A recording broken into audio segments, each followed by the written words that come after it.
আমি কি দিয়া বুঝাইতাম? আম পাতা জাম পাতা বড়ই পাতার কোনো অভাব নাই। কোনো পাতা দিয়া বড়ই, কোনো পাতা দিয়া গরম জল করে না, বড়ই পাতার পানি দিয়া কেন গরম জলটা করে?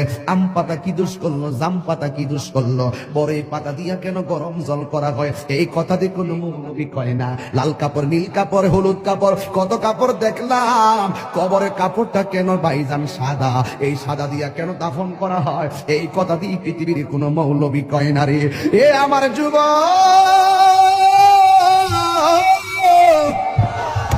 কি দিয়ে বুঝাবো কবরটা কেমন ডেঞ্জারাস? কি দিয়ে বুঝাবো মরণটা কত কঠিন?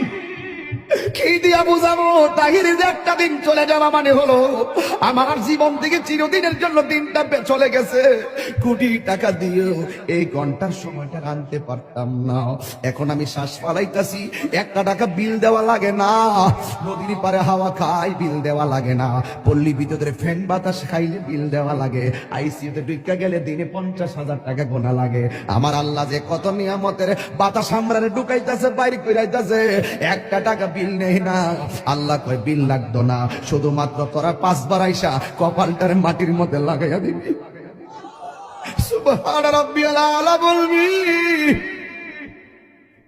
দুনিয়ার মালিকের ডিউটি 20 দিন না করলে 20 দিনের বেতন কাটা। আর আমার আল্লাহ তোরে হাজিরা দিছে দৈনিক 5 বার। 1 মাসও হাজিরা দেও না, 2 মাসও দেও না, মাঝে মাঝে সিটারি হাজিরা দাও। কিন্তু আমার আল্লাহ ইচ্ছা করলে তোমার গলার মধ্যে কাটা লাগাইয়া আমার আল্লাহ রিজিকটারে বন্ধ করে দিতে পারে। এরপরও আমার আল্লাহ রিজিক বন্ধ করে না কেন জানো নি? কারণ হলো আমার আল্লাহ কয় আমি আল্লাহ তোরে মায়া কইরা বানাইছি, মায়া লাগে।